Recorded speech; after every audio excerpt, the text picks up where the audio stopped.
Welcome to Chapter 5, Red Blood Cell Disorders.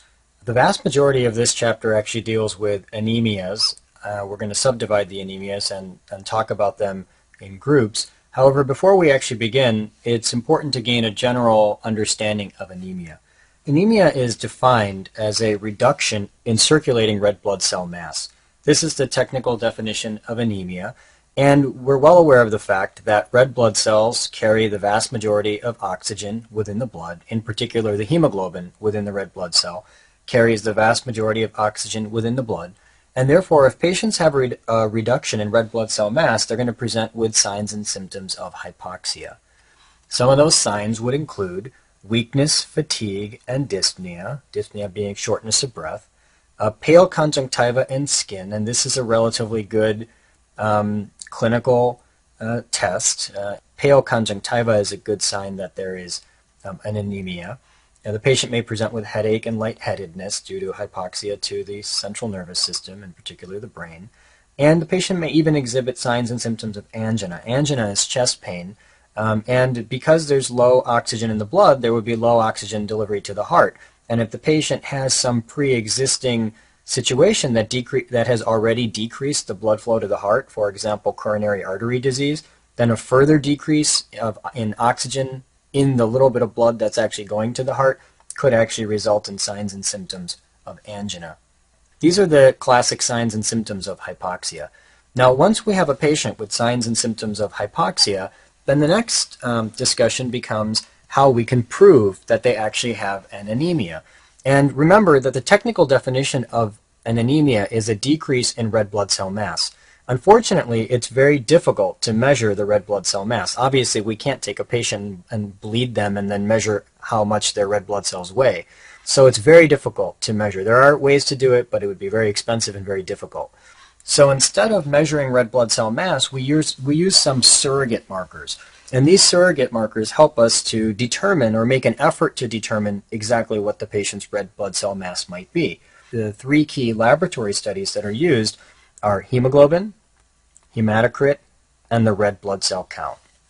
So these three markers, hemoglobin, hematocrit, and the red blood cell count, are used as surrogates for red blood cell mass. Now you could actually stop me and say, well, why are these surrogates? Why don't we just say that they equal the red blood cell mass? And the answer is that each of these is concentration dependent.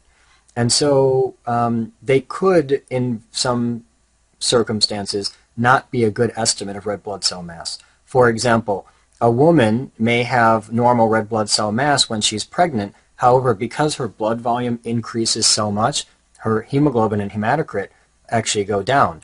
And because the hemoglobin and hematocrit go down, that doesn't mean that she's got a decrease in red blood cell mass. It just simply means that she's got more blood volume, and so she's diluted out her normal red blood cell mass. So that might be one circumstance in which a patient could have a lower hemoglobin or hematocrit but would still have a normal red blood cell mass. Another example, just to again highlight this principle, let's say a patient gets a gunshot wound.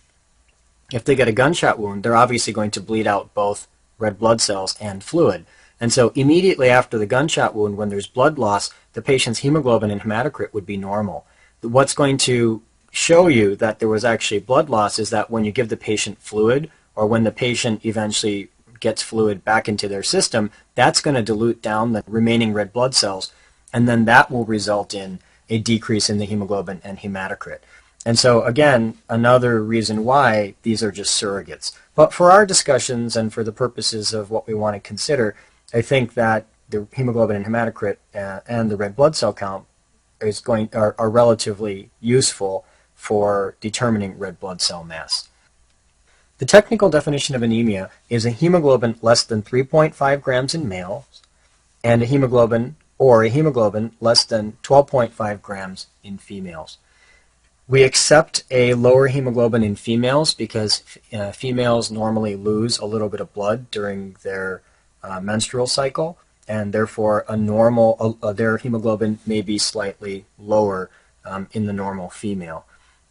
When you think about anemias, there's a lot of ways to divide anemias, and I think this, for me, at least as a student, had made anemia a particularly difficult subject. For example, you can look at some textbooks, and some textbooks will say divide anemias based on underproduction or overdestruction. And that would be one way to look at anemias. Another textbook might look at anemias and say, well, let's divide the anemias based on problems with the red blood cell and problems with something other than the red blood cell, so extrinsic or intrinsic defects. That's another way to look at anemia. However, my personal feeling is that the best way for a student who's learning about anemia to understand anemia is to divide it based on the MCV. The MCV is the mean corpuscular volume, and it tells you basically, it gives you an estimate of the size of the red blood cell. And for me, if you understand anemia based on the size of the red blood cell, that makes it very easy to learn the different anemias. And you'll see why as I take you through the remainder of this lecture. But I'm fairly confident that once you learn anemias the way that I'm going to explain it to you, you'll actually be very comfortable with anemias, you'll be very comfortable with them clinically, you'll be very comfortable with them for examination purposes. And of course, anemias are something that we regularly and routinely see both clinically as well as on any type of examination. Let's just remind ourselves that the normal red blood cell has an MCV, or a mean corpuscular volume, of about 80 to 100. That's the normal. 80 to 100 would be normal. Less than 80 is considered microcytic, i.e. the cells are smaller than they normally should be. And greater than 100 is considered macrocytic, i.e. the cells are bigger than they normally should be. And so we're going to divide anemia into three types: microcytic anemias, macrocytic anemias, and normalcytic anemias. And so these are the next three sections that you're going to cover, and we'll do them, obviously, we'll take them one at a time and do them sequentially. So let's stop there. That's the basic introduction, and the next section is going to deal with microcytic anemias.